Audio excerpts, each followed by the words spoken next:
त्यांच्या मुद्द्यावरून मुख्यमंत्र्यांनी विधानसभेत ठाकरेंना लक्ष केलं होतं आणि यावर सर्व टेंडरबाज सध्या शिंदेसोबतच असल्याचा टोला खासदार राऊतांनी लगावला होता आणि त्यावर चौकशांमुळे अडचणीत येत असल्यानंच बिथरलेल्या ठाकरे गटाकडून मग सर्व आरोप धुडकावून लावले जात असल्याचं प्रत्युत्तर देण्यात आलं। मुंबई महापालिकेत सगळ्यात जास्त टेंडरबाजी केली ते आमदार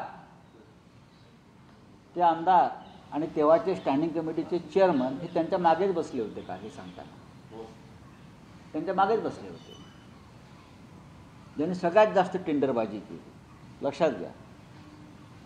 आणि ज्यांनी सगळ्यात जास्त घोटाळे केले असं म्हणतात, काही त्यांनी जे काय सांगितलं का कोविड असेल अमुक असेल काय खिचडी काढलं, ते सगळे टेंडरबाज लोक शिंदे गटामध्ये। परंतु हे सर्व त्यांना माहिती आहे की हे झालेलं आहे आणि आता याचा रोख एक एक सगळ्या ज्या चौकशीमध्ये समोर येत आहेत, आज त्यांच्या सर्व सहकार्यांना चौकशीसाठी बोलवलं जात आहे। या सर्व ज्या घटना घडत आहेत याची संपूर्ण कल्पना संजय राऊतला आहे, म्हणून नरोवा कुंजरोवाच्या भूमिकेत ते राहणार आहेत। त्यांना आता बाकीचं आठवणार नाही। दोन पक्ष फोडले, आता तिसऱ्या पक्षावर डोळा असल्याचा आरोप जयंत पाटलांनी केला होता आणि यावर भाजपला चिलीम मारून पक्ष फोडण्याची सवयच असल्याची बोचरी टीका खासदार राऊतांनी केली आणि त्यावर गांजा मारून फिरणाऱ्यांना दुसऱ्यांना ज्ञान शिकवू नये असं प्रत्युत्तर आमदार संजय शिरसाटांनी दिलं। पण भारतीय जनता पक्षाचा साधारण तो एक अजेंडा आहे देशभरात।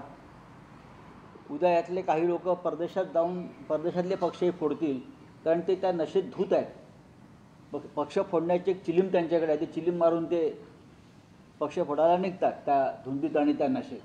भाजप चिलीम मारून पक्ष फोडते आणि तुम्ही ड्रग्स घेऊन भ्रष्टाचार करता, हा त्यातला फरक आहे।